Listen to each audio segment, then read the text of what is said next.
She watched him through the window for 73 nights, counted every time he smiled, memorized the exact moment his bedroom light turned off, learned the rhythm of his life like a song she couldn't stop playing. And when he finally looked her in the eye and said the word no, she shattered a window with her bare hands. This is what happens when obsession wears the mask of affection, when kindness is mistaken for desire, when one person's fantasy becomes another person's nightmare. Her name was Vanessa Cole, 32 years old, beautiful, successful, dangerous. She believed with every fiber of her being that David Chen was meant to be hers. There was only one problem. David was 8 days away from marrying someone else. And Vanessa? Vanessa had decided that wasn't going to happen. What you're about to hear is the true story of how a single smile in a Seattle office building spiraled into stalking, restraining orders, and a confrontation that nearly destroyed 3 lives. This is what obsession looks like when it's standing right in front of you. And you have no idea you're already trapped. Early September in Seattle, the first Monday of the month started like any other at Tech Vision Solutions, a mid-sized tech firm housed in a renovated building in downtown Seattle. The kind of carefully curated, casual professionalism that defined Pacific Northwest startup culture. David had worked there for 6 years. At 38, he'd climbed the corporate ladder with quiet competence. Senior marketing manager, well paid, better respected. He was the kind of colleague people liked, the one who remembered birthdays, who stayed late to help junior employees polish their presentations, who brought donuts on Fridays without making a production of it. He had an easy smile, dark hair just starting to silver at the temples, the kind of face that suggested kindness before you even heard him speak. And he was engaged. Rachel Martinez, 35 years old, interior designer who ran her own boutique firm in Ballard. She was the kind of woman who could walk into a room and immediately understand its potential, the hidden geometry, the way light would fall at 3 in the afternoon, what needed to stay and what needed to go. She'd been doing the same thing with David for 5 years, seeing not just who he was, but who they could become together. They'd met at a friend's birthday party. He'd been standing by the window, looking uncomfortable in a crowd. She'd handed him a drink and said, "You look like you'd rather be literally anywhere else." He'd laughed. That obvious? Only to someone who feels the same way. They talked for 3 hours, left together, got breakfast at an all-night diner where the coffee was terrible, but the conversation was effortless.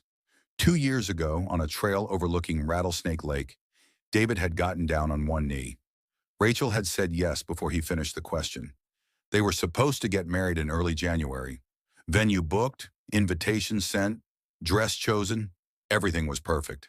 And then Vanessa Cole walked through the door. September 4th, 9:17 a.m. Jennifer Kim from HR brought her around for introductions. Vanessa Cole, new project coordinator. Recently relocated from Portland. She was striking in a way that made people look twice. Not conventionally beautiful, but magnetic. Tall, maybe 5'8". Brown hair that fell just past her shoulders with that casual precision that suggested 40 minutes of careful styling made to look effortless. Hazel eyes that were warm when she smiled, but held something sharper underneath, like sunlight glinting off broken glass. She dressed well, professional with small touches of personality, vintage watch, delicate silver earrings, shoes just slightly more fashionable than functional.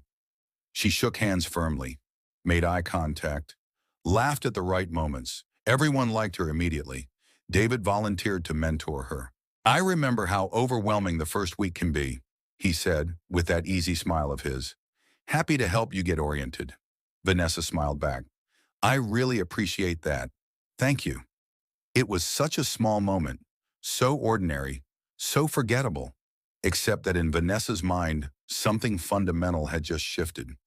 Someone had offered her kindness, attention, time, and for someone who'd spent most of her life feeling invisible, someone who'd learned early that love was conditional, that attention was currency, that if you weren't useful, you'd be discarded. That kindness became a spark that would burn everything down. But David didn't know that Vanessa Cole came with history, a childhood marked by instability, a father who left when she was 7, a mother who cycled through relationships like seasons, each one promising stability and delivering chaos. Vanessa had learned to be perfect.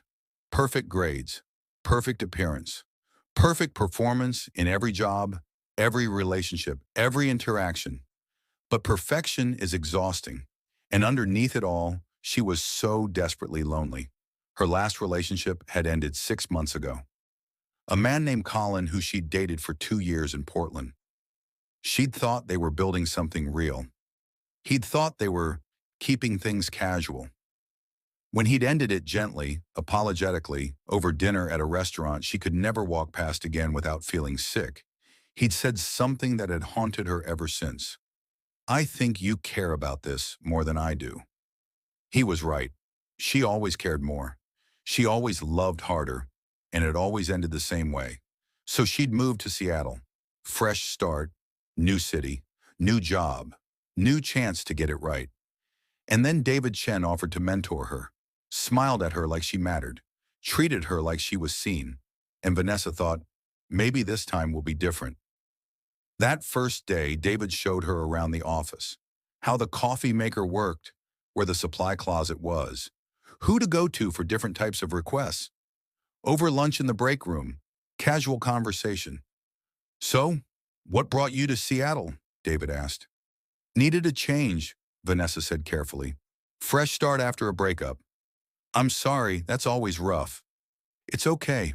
I think I needed to be somewhere new. Figure out what I actually want." David nodded. "Seattle's a good city for that. Plenty to explore. Do you have any recommendations? Places I should check out?"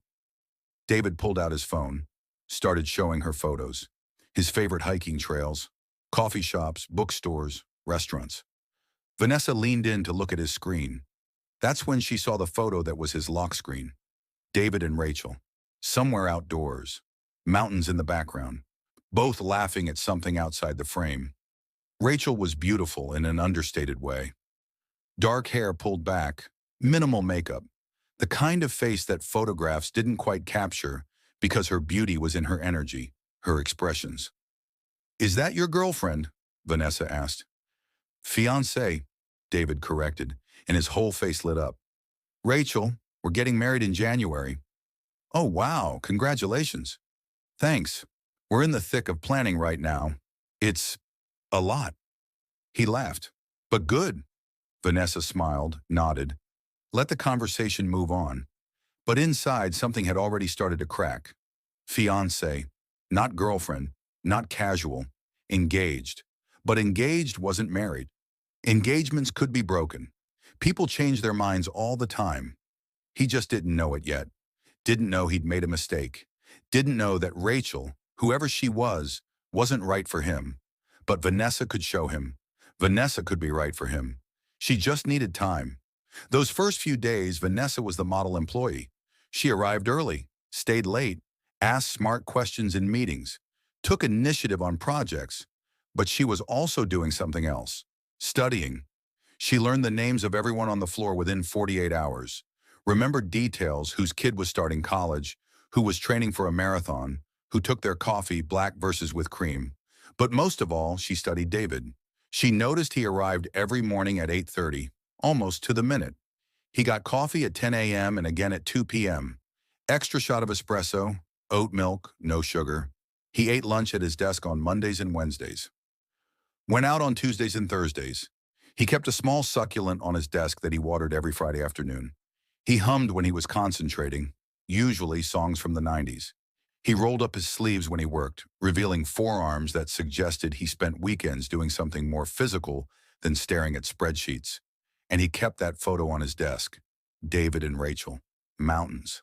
Laughter. Vanessa found herself staring at it when David was in meetings, trying to understand what it was about this woman that had captured him. What did Rachel have that Vanessa didn't? By the second week of September, Vanessa made her first move. Tuesday evening, 7:43 p.m. She sent David a text. "Hey, quick question about the Henderson presentation. Do you have the latest deck?" She held her breath. Waited. 3 minutes later, her phone buzzed. "Sure, here it is." File attached. Vanessa exhaled. You're a lifesaver. Thanks so much. No problem. That was it. Professional, brief. But for Vanessa, it was monumental. He'd responded, at night, to her personal phone. She could text him. 2 nights later, she tested it again.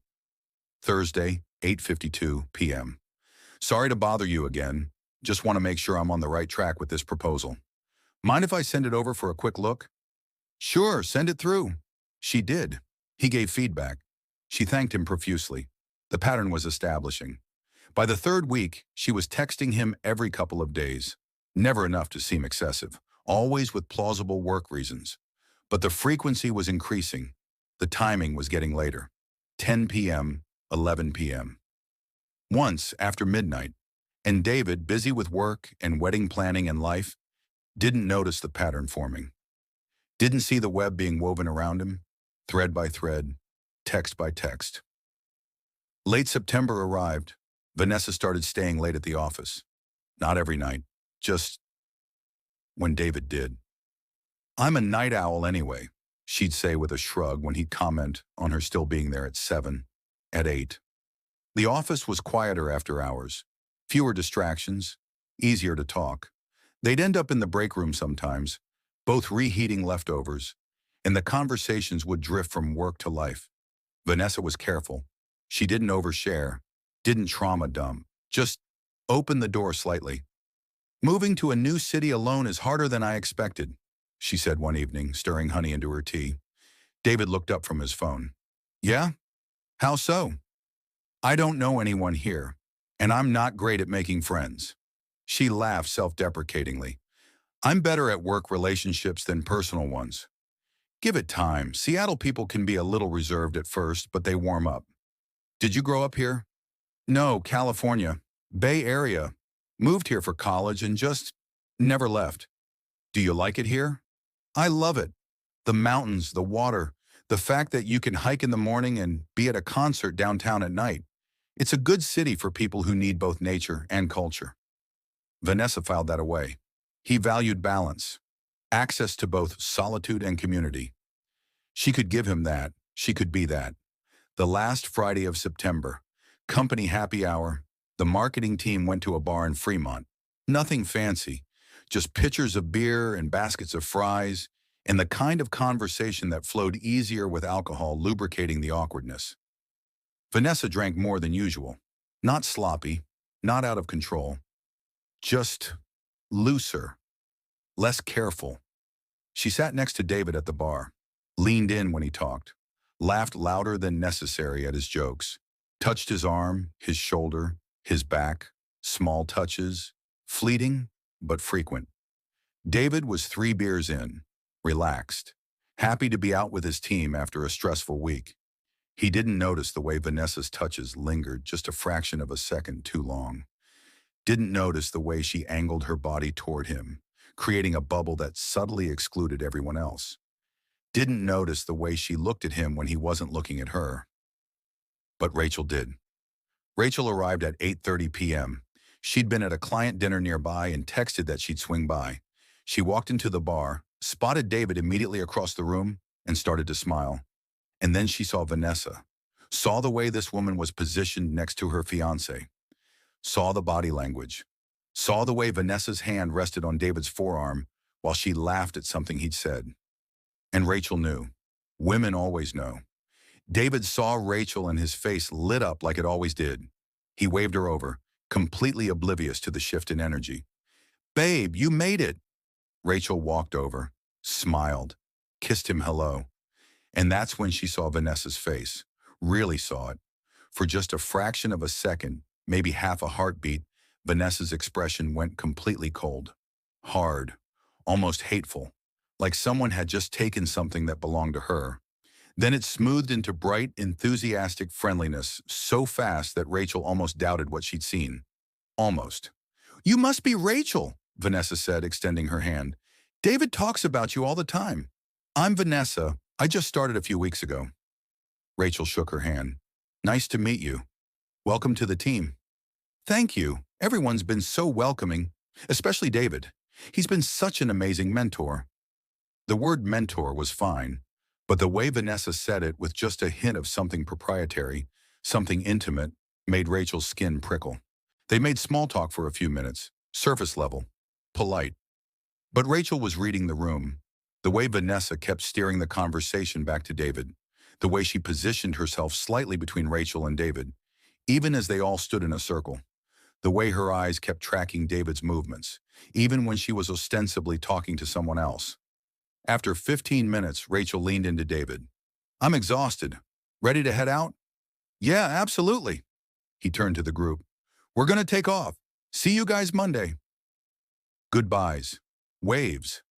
As they left, Rachel glanced back. Vanessa was watching them leave, watching the way David's arm wrapped around Rachel's waist, watching the way Rachel leaned into him. And the expression on Vanessa's face was no longer friendly. It was hungry. In the car, Rachel was quiet for a long time. David drove, humming along to the radio, relaxed and happy after a good week and a fun night with his team. "That woman wants you," Rachel said finally. David glanced over, surprised. "What? Who, Vanessa?" "Yes, Vanessa. She's just friendly, new to the city, trying to fit in, and maybe a little drunk tonight." Rachel turned to look at him fully. "David, I'm telling you, that woman wants you, and she doesn't care that I exist." David frowned. "I think you're reading too much into it. She's a colleague. That's it. I saw the way she looked at me when I kissed you. For just a second, her mask slipped. And what I saw underneath?" Rachel shook her head. "It wasn't friendly workplace admiration. What was it?" "Rage." David was quiet for a moment. "Rachel, I think you're being a little paranoid." "I'm not." Her voice was calm but absolutely certain. "I know what I saw. Just watch yourself around her. Please." David reached over and squeezed her hand. "There's nothing to worry about, I promise." But Rachel didn't feel reassured, because she'd seen something David hadn't. That flash of hatred in Vanessa's eyes when Rachel had marked her territory with a kiss. That wasn't jealousy from a casual workplace crush. That was something darker, something possessive, something dangerous. And Rachel knew, even if David didn't believe her yet, that this wasn't over. It was just beginning. During meetings when someone proposed an idea David didn't love, Vanessa would jump in before he could respond. "I think what David's trying to optimize for is efficiency without sacrificing creativity, right?" She'd look at him, wait for confirmation, like they shared a wavelength no one else could access. David would nod slowly. "Yeah, exactly." But it felt weird, like she'd spoken for him before he'd had a chance to speak for himself. She started anticipating his needs in small ways. If David mentioned being stressed about a deadline, Vanessa would stay late to help, without being asked. If he was frustrated with a difficult client, she'd send him articles or strategies she'd found that might help. If he looked tired, she'd bring him coffee, his exact order. To everyone else, it looked like exceptional teamwork. To Rachel, it looked like something else entirely. One Tuesday in early October, Vanessa coincidentally showed up at Salumi, a sandwich place David had been going to for years. David was already in line when she walked in. "Oh my God, no way!" She laughed, bright and surprised. "I've been wanting to try this place forever." "What are the chances?" David smiled. "Small world. Their salami is incredible. That's what I always get." They ate lunch together, talked about work, about Seattle, about their favorite restaurants. It was fine, pleasant, normal, except that it happened again on Thursday. Different restaurant this time, a ramen place David liked in the International District. "I swear I'm not following you," Vanessa said, laughing as she slid into the seat across from him. "I just have good taste in food, apparently." David laughed too, but something in the back of his mind whispered, "How does she keep knowing where I'll be?" He dismissed it. Seattle wasn't that big. People ran into each other. Coincidences happened, except they weren't coincidences. Vanessa had been paying attention. David had mentioned Salumi in passing during a team lunch 2 weeks ago. He'd posted a photo from the ramen place on Instagram 3 months prior. She'd studied his digital footprint like a textbook, and now she was showing up in his physical spaces, making it seem organic. Here's what David didn't understand. Vanessa wasn't just developing a crush, she was building a profile. Every conversation with David was data collection. She learned he preferred small gatherings to big parties, that he loved hiking because it was meditative, that he valued loyalty and authenticity above almost everything else. She learned he was afraid of disappointing people, afraid of not being enough. She learned that he and Rachel had been together 5 years, engaged for 2, that Rachel had been the one to propose, that they were planning a January wedding at a venue overlooking the Sound. And she learned from the way he talked about Rachel, the way his voice softened when he mentioned her, that he loved her, really loved her. But love isn't invincible. Love can be eroded, questioned, undermined, and Vanessa was patient. One Wednesday evening in mid-October, David was working late. Vanessa was there too, as she often was now. Around 8 p.m., she appeared in his doorway with 2 cups of tea. "Thought you could use a break," she said. David looked up from his laptop, surprised. "Oh, thanks." She sat down across from his desk, handed him the mug. "Can I ask you something personal?" she said after a moment. David looked wary but nodded. "Sure. How did you know you were ready to get married? I mean, that's such a huge commitment." David leaned back in his chair, considering the question. "I don't know if you're ever fully ready," he said slowly. "But with Rachel, I just knew I didn't want to do life without her. That was enough. Does she feel the same way?" "I hope so. She's the one who proposed, actually." Vanessa's eyebrows went up. "Really?" "Yeah, very modern. I loved it." "That's sweet." Vanessa's voice was warm, but her jaw was tight. "She sounds confident." "She is. It's one of the things I love about her." Vanessa nodded slowly, took a sip of her tea. "Do you ever worry that maybe you both just got comfortable? That you're choosing safety over, I don't know, passion?" David frowned slightly. "No, I don't think comfort and passion are mutually exclusive. We have both." "Of course, I didn't mean," Vanessa backtracked quickly. "I'm probably just projecting. My last relationship ended because I wanted more commitment than he did. I guess I'm a little cynical about the whole thing now." "I'm sorry that happened to you." "It's okay. I'm starting to think maybe I was trying to force something that wasn't meant to be." She looked at David when she said it, held his gaze just a beat too long. David felt uncomfortable in a way he couldn't quite name. He stood up. "I should probably get back to this. Thanks for the tea." "Of course." Vanessa smiled, stood. "Let me know if you need anything." After she left, David sat at his desk, staring at nothing. That conversation had felt off, like there was a subtext he wasn't quite catching. Mid-October, David's birthday, he didn't make a big deal of it. Mentioned it in passing during a Monday morning meeting when someone asked if he had plans for the week. "Just dinner with Rachel on Thursday. Low-key." Vanessa filed it away. Thursday morning, when David arrived at his desk, there was a wrapped package waiting for him. A book, The Overstory by Richard Powers. A card. "Happy birthday. Remembered you mentioned wanting to read this. Hope you enjoy it." Vanessa David stared at the package. He had mentioned that book.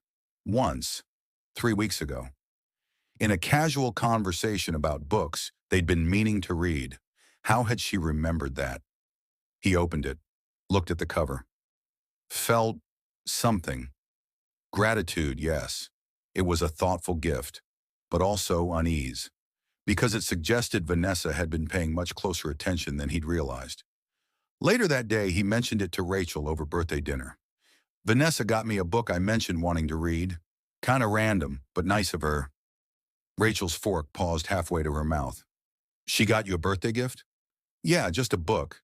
But she remembered I wanted to read it from some conversation we had weeks ago." Rachel set down her fork. "David, we've been together 5 years. I can count on one hand the number of colleagues who've given you birthday gifts. And they were people you'd worked with for years. She's just being nice.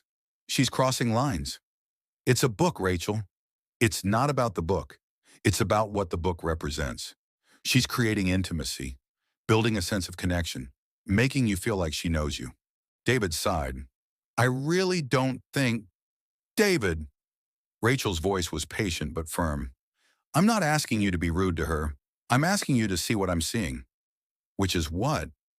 That this woman is obsessed with you. Obsessed was a strong word. David wanted to dismiss it. But sitting there, thinking about the texts that came at all hours, the way Vanessa always seemed to be wherever he was, the birthday gift that showed she cataloged his casual comments, maybe Rachel had a point. What do you want me to do? He asked. Create distance. Stop responding to non-work texts. Don't encourage personal conversations. And if she doesn't back off, we go to HR. David nodded slowly. Okay, yeah, you're right.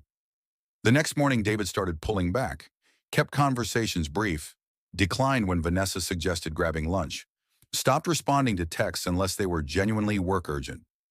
Vanessa noticed immediately. By Monday afternoon, she cornered him in his office. Is everything okay? You've seemed distant since your birthday. David kept his tone professional but friendly. Just swamped with work. Wedding planning is ramping up too. Lots on my plate. Right. The wedding. There it was again. That flatness, like she was saying a word she didn't believe in. Vanessa, I think maybe we should... You don't have to explain, she interrupted, smiling. I totally get it. You're stressed. I just want you to know you can talk to me. About anything. Work stuff, life stuff, whatever you need. She held his gaze a second too long. David felt a prickle of discomfort. Thanks. I appreciate that. But I'm good. After she left, David sat at his desk for a long moment. Rachel was right. Something was definitely off. But then over the next few days, Vanessa changed tactics.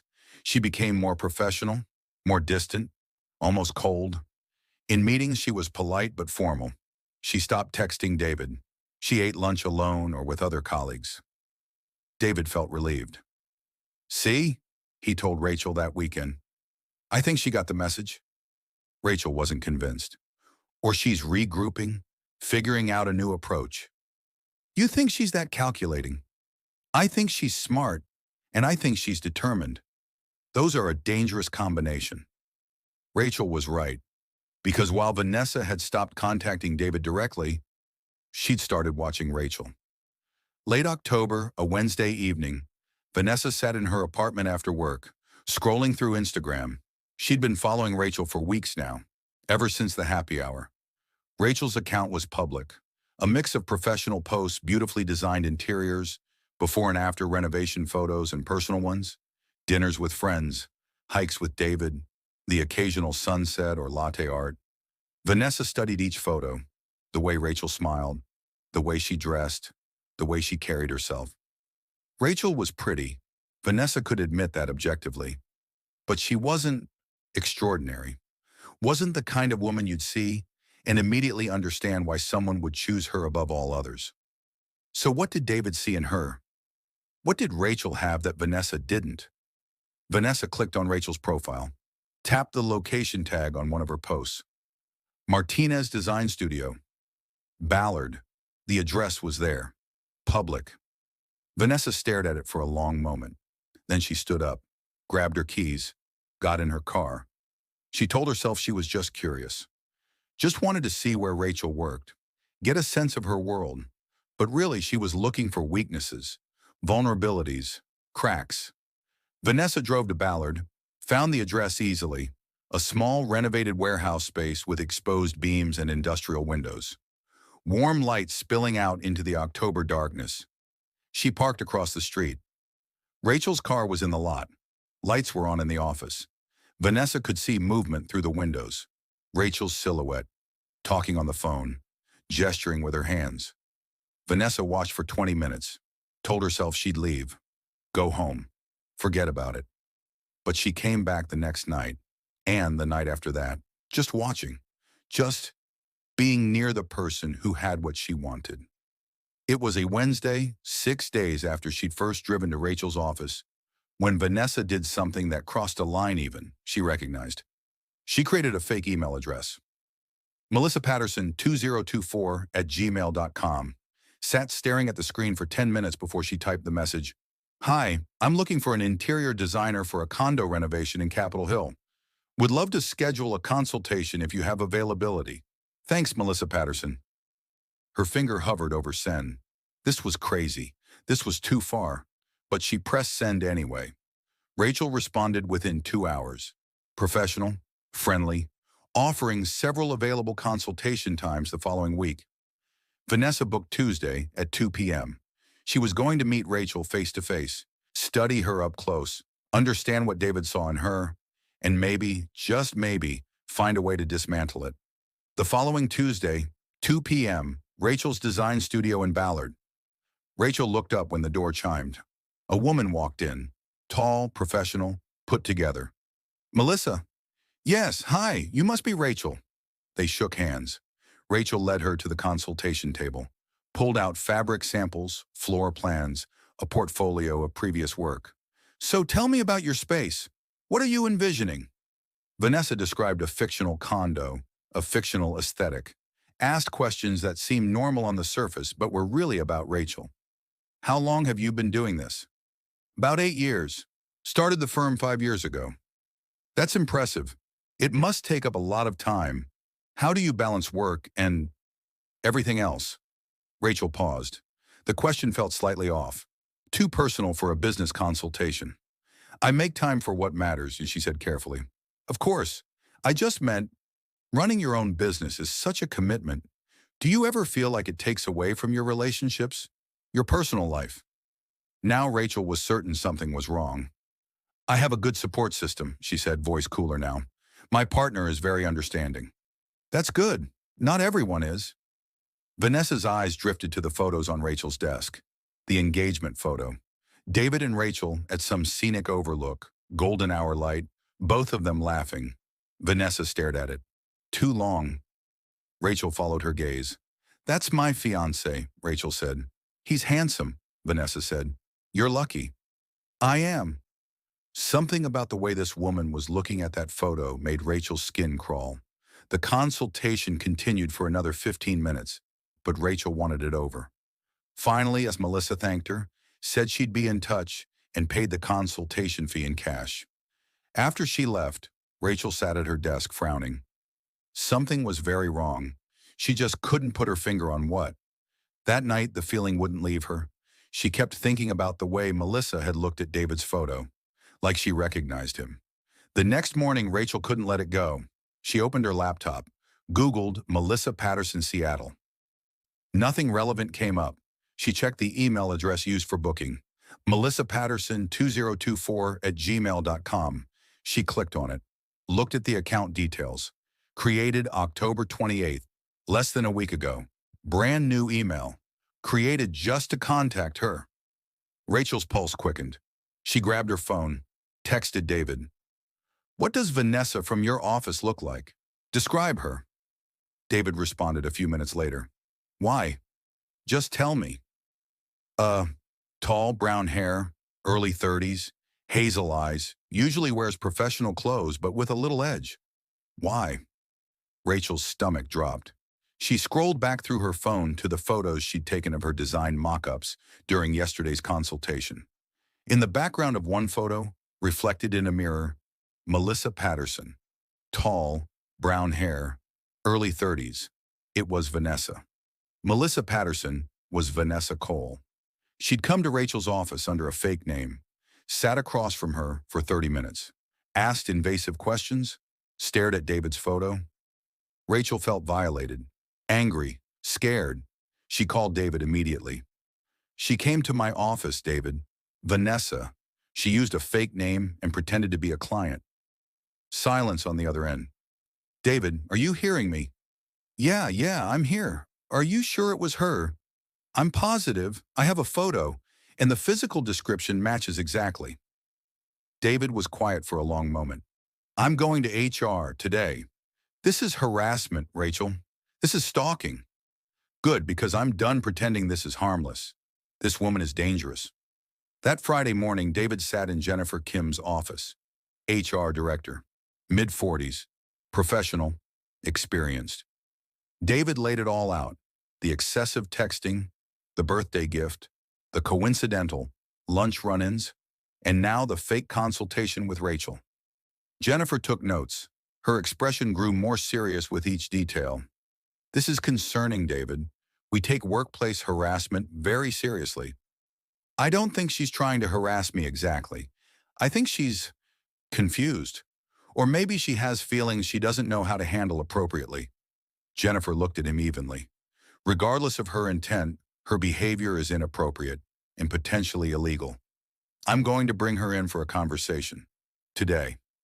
Monday morning, David wanted to wait until after the weekend, give himself time to think, but Jennifer insisted on acting quickly. Vanessa was called into HR at 10 a.m. David was there. Jennifer was there.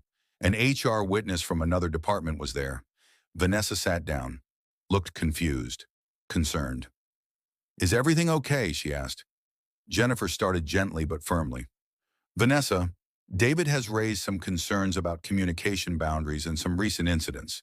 I'd like to hear your perspective. Vanessa looked at David. Her expression shifted to hurt, shocked. I'm not sure what this is about. David and I are colleagues. Yes, we text occasionally about work, but I've never crossed any lines. David spoke up, voice steady. The texts aren't just about work, Vanessa. They're frequent. They come late at night. And someone sent photos of us to my fiancée, trying to make it look like something was going on between us. Vanessa's eyes widened, convincingly shocked. You think I did that? David, I would never.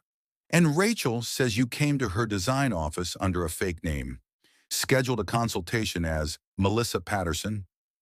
Vanessa shook her head slowly, like she was trying to process an absurd accusation. I have no idea what you're talking about. I don't even know where her office is.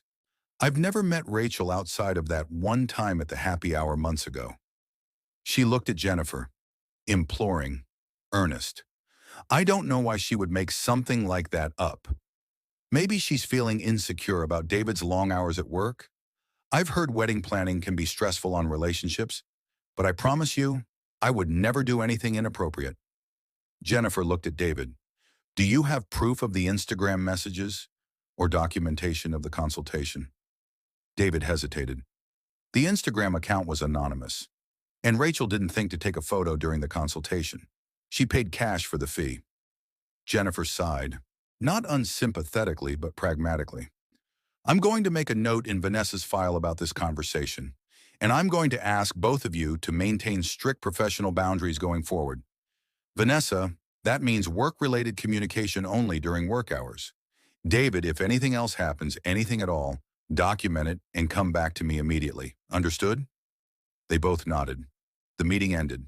Vanessa stood, looked at David one more time. I'm sorry you felt uncomfortable. That was truly never my intention. I hope we can move past this. She left. David sat there, feeling hollow. She'd gotten away with it, completely. That night, Vanessa sat alone in her apartment. She wasn't crying, wasn't upset. She was furious. David had gone to HR, had tried to get her in trouble, had humiliated her in front of her boss, all because of Rachel. Rachel had poisoned his mind, convinced him that Vanessa was some kind of threat. Rachel was the problem. Rachel was the obstacle, and obstacles could be removed. Vanessa opened her laptop, pulled up Rachel's Instagram again, started going through every post, every photo, every tag location, looking for patterns, routines, vulnerabilities. If Vanessa couldn't have David willingly, she'd make sure Rachel was out of the picture. Not physically, she wasn't a monster, but she'd destroy the relationship. Make David see that Rachel was jealous, controlling, toxic. Make him see that he deserved better, that he deserved Vanessa. The game had changed.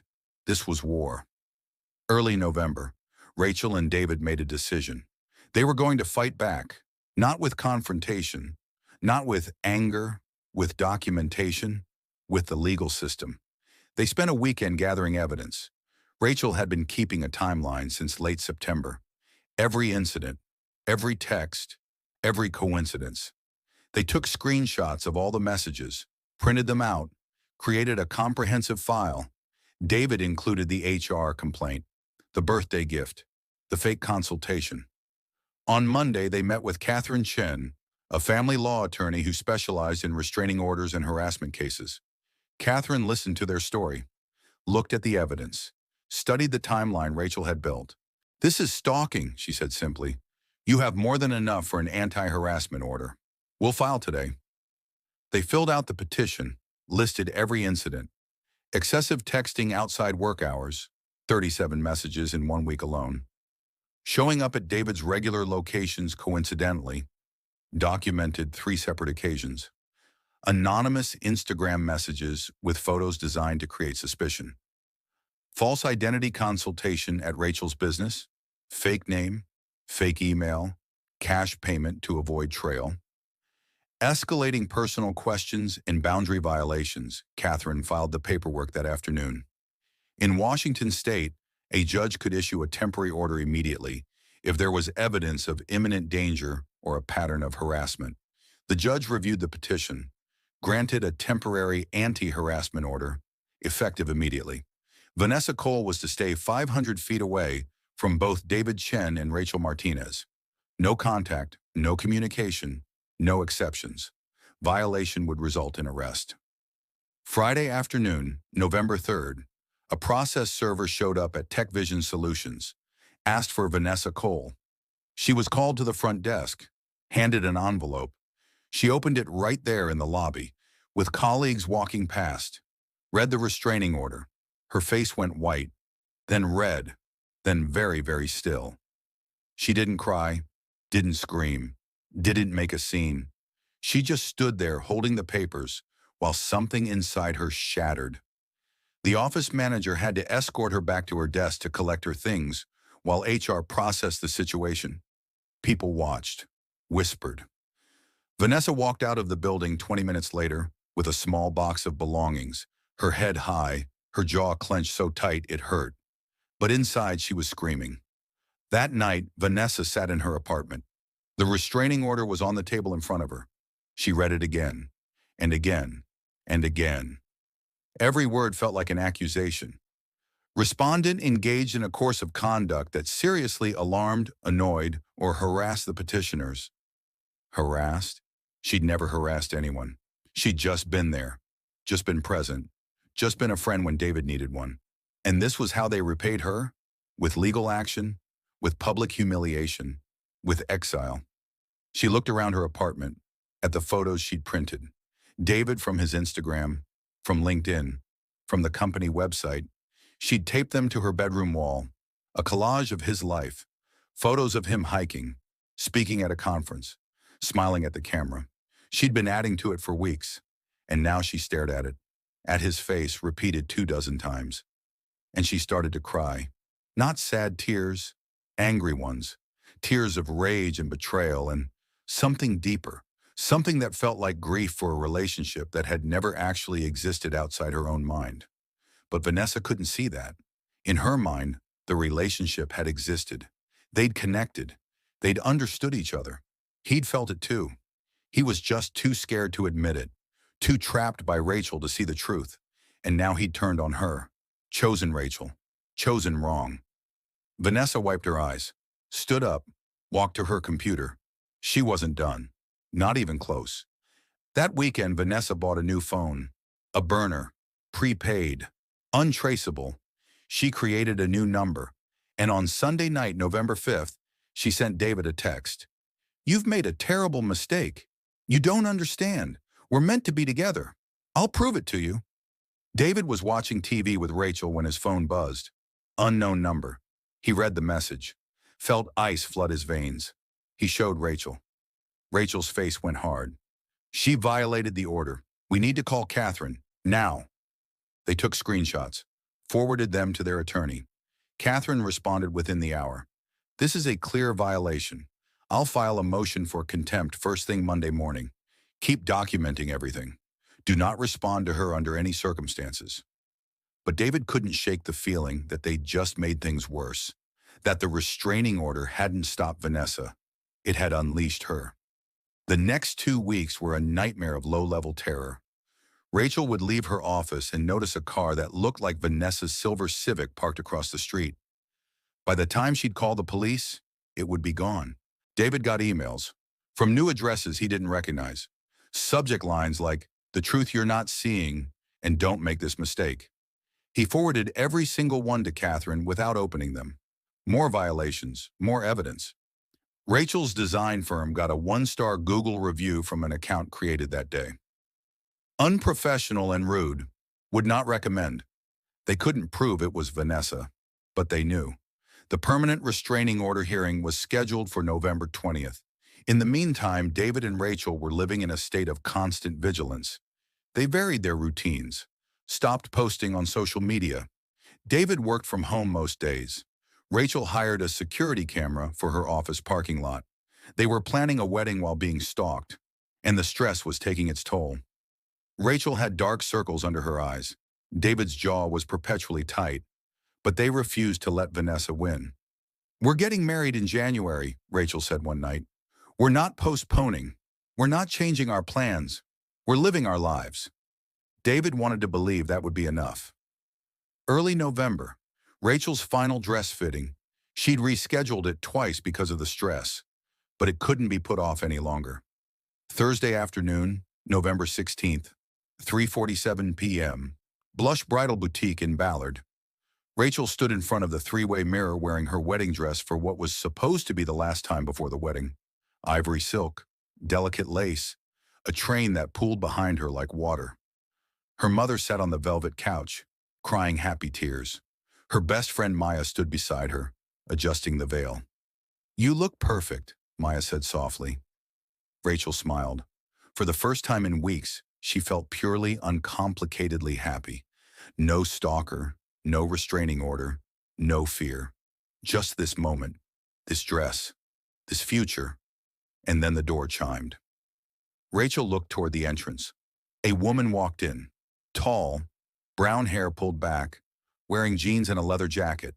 Casual, like she'd just been walking by and decided to pop in. Their eyes met, and Rachel's entire body went cold. Vanessa. Time seemed to slow. Vanessa smiled, bright, friendly, surprised. "Oh my God, what a coincidence." Rachel couldn't speak, couldn't move. The bridal consultant approached Vanessa. "Hi, welcome to Blush. Are you here for an appointment?" "No, just browsing. Looking at bridesmaid dresses for my sister's wedding." She doesn't have a sister, Rachel thought distantly. Vanessa's eyes drifted back to Rachel, lingered on the dress, on the way the silk hugged Rachel's body, on the veil cascading down her back, on the way Rachel stood there, frozen, unable to hide. "That dress is absolutely stunning," Vanessa said, her voice warm. "You look beautiful."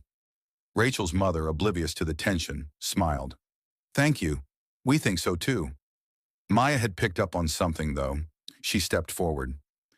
"I'm sorry, but we're in the middle of a private fitting. The boutique is actually booked for the next hour." The consultant looked confused.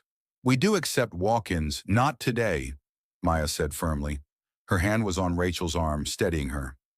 Vanessa's smile didn't waver. "Of course, I didn't mean to intrude. I'll come back another time."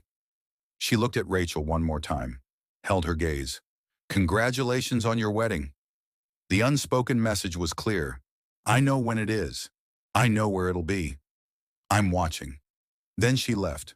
The door chimed, and Rachel realized she'd been holding her breath. Her hands were shaking. Rachel changed out of the dress in a daze. Her mother kept asking if she was okay. Rachel said she was fine.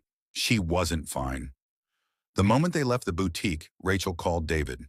Her voice was tight, controlled, but he could hear the fear underneath. "She was there, at my dress fitting. She saw my dress, David. She looked at me in my wedding dress and smiled like she'd won something." Silence on the other end. "David, how did she even know where you'd be?" Rachel's voice cracked slightly. "I posted a story this morning. Just a calendar with the date circled and a bride emoji. I tagged the neighborhood. Not the specific shop, just Ballard.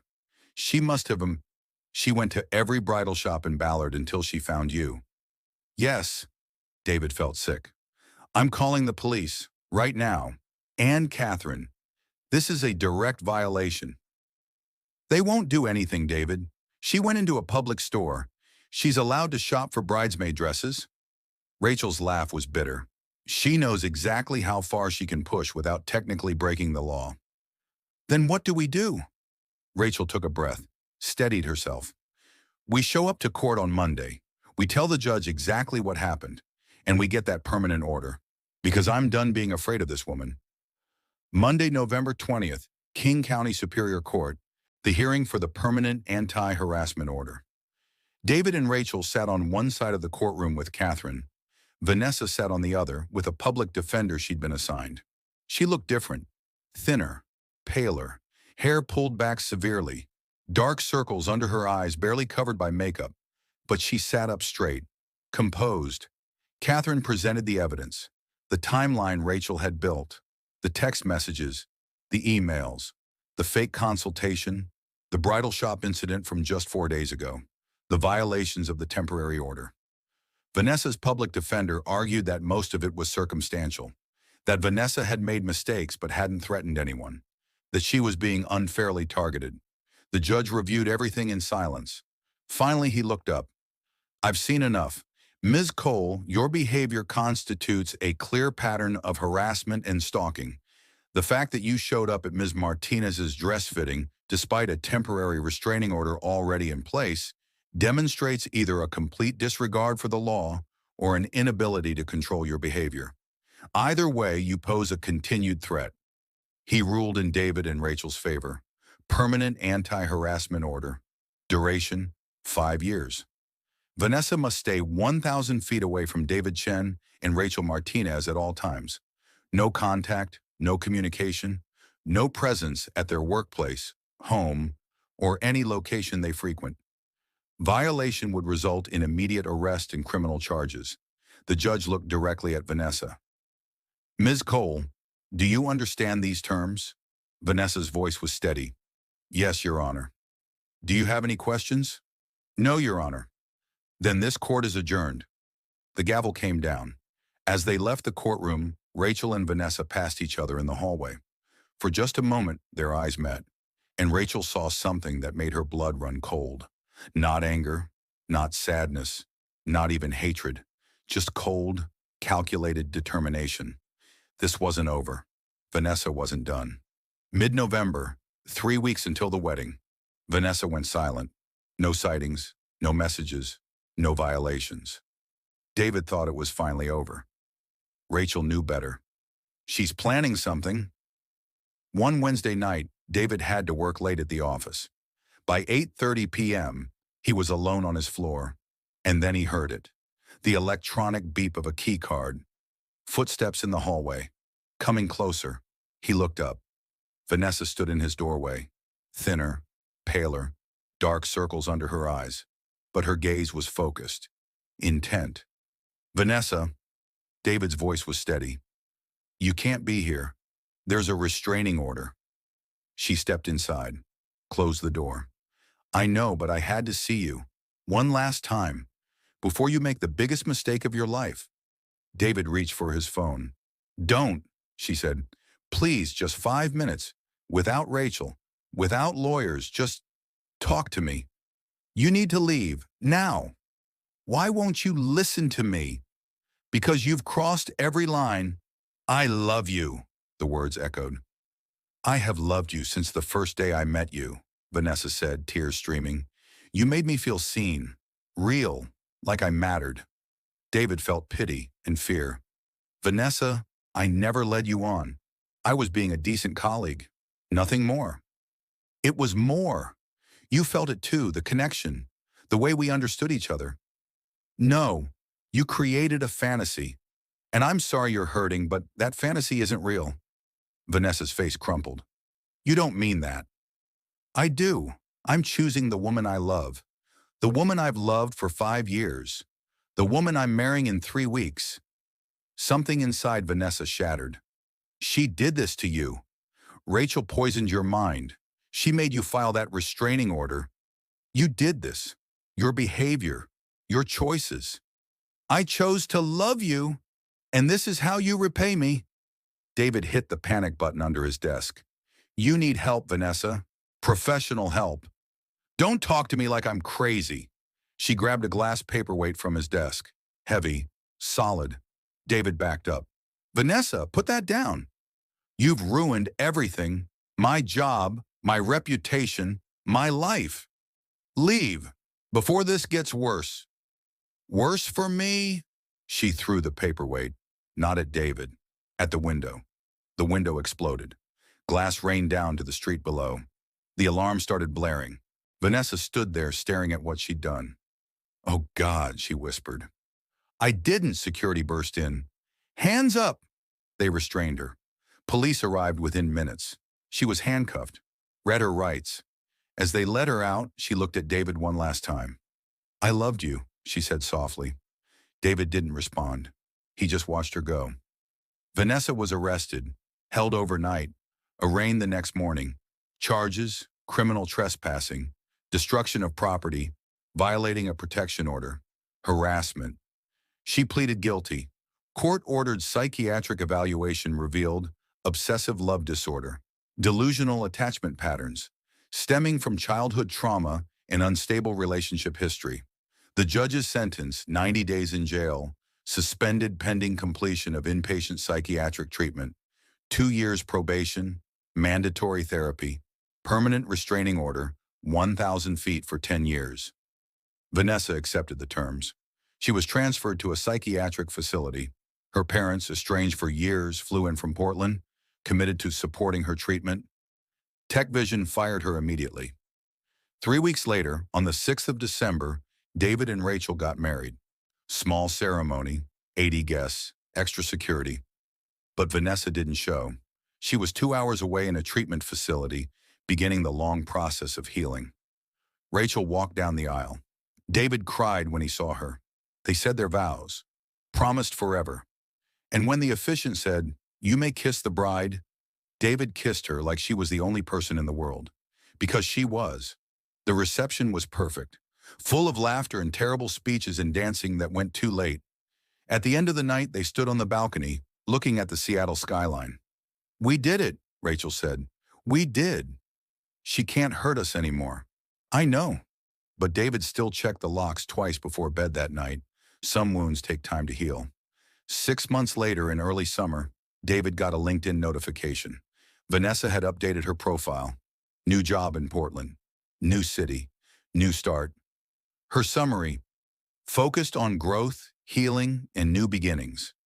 David stared at it. Rachel noticed. "It's her, isn't it?" He nodded. "Block her." He did, but not before he felt something unexpected. Hope. Hope that she was getting better. Finding peace. Not for his sake, for hers. Because holding on to anger would have meant letting her live in his head forever, and he was done with that. David and Rachel are still married, still thriving, still building the ordinary, beautiful life they always wanted. Vanessa is in Portland, working, healing. Whether the treatment truly worked, only time will tell. But this story teaches us critical lessons. 1. Trust your instincts. Rachel knew from day one, and she was right. 2. Document everything. Screenshots, dates, details. They became the evidence that protected them. 3. Boundaries are not cruel. Setting limits is self-preservation, not meanness. 4. Kindness is not an invitation. You can be a good person without being responsible for someone's delusions. 5. Take stalking seriously from the first red flag. Don't wait for violence. Act early. 6. Obsessive love disorder is real. It's not an excuse, but it is a diagnosable condition that requires professional treatment. And finally, 7. Love should feel safe, mutual, real. If it doesn't, it's not love. It's obsession, and you deserve better. Now, I want to hear from you. Have you dealt with someone who couldn't take no for an answer? Have you seen these warning signs? Share your story in the comments. If this video opened your eyes, hit subscribe button and like this video. You deserve to be loved, not obsessed over. See you in the next story.